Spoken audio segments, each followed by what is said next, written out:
आज के हमारे इस वीडियो का टॉपिक है व्हाट इज वोल्टेज और व्हाट इज करंट, यानी वोल्टेज क्या है, करंट क्या है। साथ ही हम देखने वाले हैं वोल्टेज और करंट में क्या अंतर होता है। इसके अलावा वोल्टेज और करंट का सिंबल क्या होता है, उन्हें हम मेजर किससे करते हैं, यानी उनका एसआई यूनिट क्या है। दोस्तों आज के वीडियो के अंदर वोल्टेज और करंट इन दोनों के बारे में जो भी कुछ आपके मन में डाउट हो गए वो सारे डाउट क्लियर होने वाले हैं। तो सबसे पहले जानते हैं वोल्टेज। वोल्टेज को ही हिंदी में विभवांतर कहते हैं। दोस्तों वोल्टेज को समझना बहुत ही सिंपल होता है।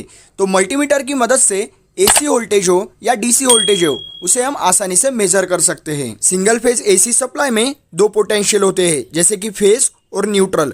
वैसे ही बैटरी में भी पॉजिटिव और निगेटिव ऐसे दो पोटेंशियल होते हैं। तो मल्टीमीटर की मदद से अगर हमें वोल्टेज मेजर करना होगा तो हम दोनों प्रोब को दो पोटेंशियल के ऊपर लगाते हैं और आसानी से वोल्टेज मेजर कर लेते हैं। दोस्तों इलेक्ट्रिकल में वोल्टेज को कई अलग अलग नामों से पहचाना जाता है, जैसे कि electrical potential difference, electromotive force जिसे हम ईएमएफ भी कहते हैं, electric pressure, electric tension. Interview में अगर आपको इन्हीं में से किसी के ऊपर क्वेश्चन पूछा जाता है तो आपको उन्हें वोल्टेज के बारे में ही बताना है। दोस्तों वोल्टेज की डेफिनेशन समझने से पहले हम ये दो डायग्राम को अच्छी तरीके से समझ लेते हैं ताकि आपको वोल्टेज की डेफिनेशन बहुत ही अच्छी तरीके से समझ आए। तो जैसे डायग्राम में दिखाया गया है दोस्तों, एक 6 वोल्ट की बैटरी और एक 9 वोल्ट की बैटरी लैंप के साथ जोड़ी गई है। 6 वोल्ट के बैटरी का जो फोर्स है, जो वोल्टेज है वो कम है, और 9 वोल्ट के बैटरी का जो फोर्स है, जो वोल्टेज है वो ज्यादा है। तो इसीलिए 6 वोल्ट के बैटरी में से जो इलेक्ट्रॉन चार्ज फ्लो हो रहे हैं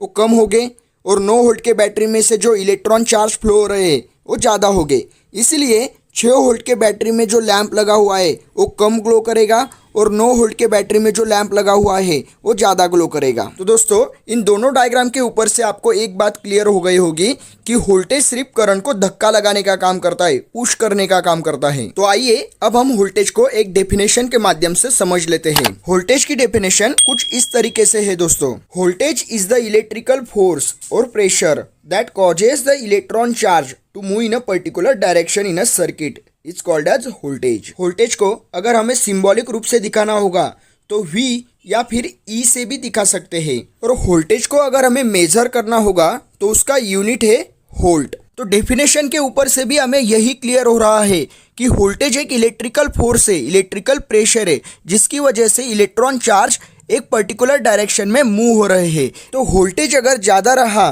तो इलेक्ट्रॉन को धक्का लगाने का जो फोर्स होगा वो ज़्यादा रहेगा, इसलिए इलेक्ट्रॉन जो होंगे वो जल्दी मूव करेंगे। लेकिन वोल्टेज अगर कम रहा तो इलेक्ट्रॉन को धक्का लगाने का जो फोर्स होगा वो कम रहेगा, इसकी वजह से इलेक्ट्रॉन जो है वो स्लोली मूव करेंगे। तो इसके अलावा दोस्तों सर्किट में अगर वोल्टेज सोर्स ही नहीं रहेगा, यानी इलेक्ट्रॉन को धक्का लगाने के लिए किसी प्रकार का फोर्स ही नहीं रहेगा, तो इलेक्ट्रिकल सर्किट में करंट फ्लो ही नहीं होगा। फिर भी दोस्तों वोल्टेज के बारे में अगर आपको किसी भी प्रकार का सवाल होगा तो आप कमेंट बॉक्स में कमेंट करके पूछ सकते हो। तो अब हम जानते हैं व्हाट इज करंट। तो करंट को ही हिंदी में धारा कहते हैं। करंट को समझने से पहले एक फिजिक्स का छोटा सा कंसेप्ट है दोस्तों, उसे पहले आपको समझना होगा। तो ये कंसेप्ट अगर आपको दोस्तों अच्छी तरीके से समझ आ गया तो आपको करंट को समझना बहुत ही आसान होगा। दोस्तों 8वीं 9वीं या 10वीं कक्षा में आपने पढ़ा ही होगा कि सभी प्रकार के जो मटेरियल होते हैं वो एटम से बने होते हैं। दोस्तों एटम के बारे में आप और भी जानकारी पा सकते हो, लेकिन करंट को समझने के लिए जो जानकारी हमें चाहिए वो मैं आपको इस वीडियो में बताने वाला हूँ। दोस्तों एटम का जब परीक्षण किया गया तो उसमें 3 चीज़ें पाई गई, जैसा कि इलेक्ट्रॉन, न्यूट्रॉन, प्रोटॉन। तो दोस्तों सभी प्रकार के जो कंडक्टिंग मटेरियल होते हैं, यानी जिसमें से करंट आसानी से फ्लो हो सकता है, तो उसमें दोस्तों इलेक्ट्रॉन की मात्रा बहुत ज़्यादा होती है। तो इन इलेक्ट्रॉन को दोस्तों अगर हम किसी प्रकार का फोर्स और प्रेशर देते हैं तो वो इलेक्ट्रॉन फ्री हो जाते हैं और वो फ्री इलेक्ट्रॉन फ्लो होना शुरू हो जाते हैं। तो इन्हीं फ्री इलेक्ट्रॉन के फ्लो को हम करंट कहते हैं दोस्तों। और जिस फोर्स और प्रेशर की वजह से इलेक्ट्रॉन फ्लो हो रहे हैं उसे हम वोल्टेज कहते हैं। तो यही अगर हमें किसी इंटरव्यू में क्वेश्चन पूछा जाता है तो उन्हें हम सिंपल से डेफिनेशन के माध्यम से बता सकते हैं। तो करंट को हम सिंपल डेफिनेशन के माध्यम से एक्सप्लेन कर सकते हैं, जैसे कि current is the flow of electron charge inside the conducting material it's called as current. Current को अगर हमें सिंबॉलिक रूप से दिखाना होगा तो हम आई से दिखा सकते हैं। इसके अलावा करंट को अगर हमें मेजर करना होगा तो उसका एसआई यूनिट है एम्पियर, यानी उसे शॉर्ट फॉर्म में ए भी लिख सकते हैं। दोस्तों, वोल्टेज और करंट के बारे में तो हमने पूरी तरीके से जान लिया है, लेकिन अगर हमें वोल्टेज और करंट इन दोनों में क्या डिफरेंस होता है, ऐसा अगर क्वेश्चन पूछा जाता है तो हमें वहाँ पे क्या जवाब देना है? इस सवाल का आंसर जानने के लिए दोस्तों हम एक एग्जाम्पल देखने वाले हैं, जिससे आपको वोल्टेज और करंट में क्या अंतर होता है ये पूरी तरीके से क्लियर हो जाएगा। दोस्तों, सपोज एक टैंक है जिसमें पानी भरा हुआ है, तो उस पानी को दोस्तों हम 3 लेयर में डिवाइड कर देंगे। तो ऊपर वाली लेयर होगी L1, सेकंड लेयर होगी L2 और थर्ड लेयर होगी L3। तो हमें क्या करना है, उस टैंक को अलग अलग लेवल पर 3 होल कर देना है। तो इसकी वजह से क्या होगा दोस्तों, उन तीनों होलों में से पानी बाहर आएगा, लेकिन उन पानी का जो बहाव होगा, फ्लो होगा, वो अलग अलग होगा। तो ऐसा क्यों हुआ होगा दोस्तों, पता है?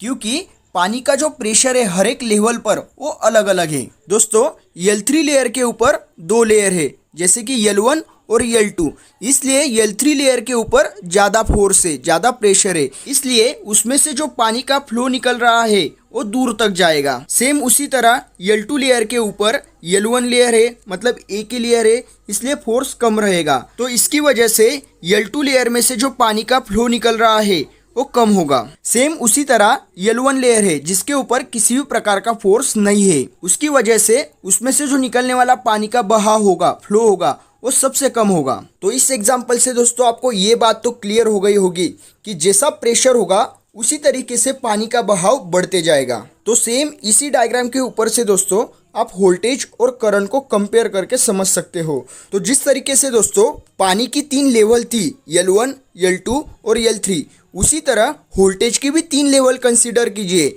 V1, V2 और V3।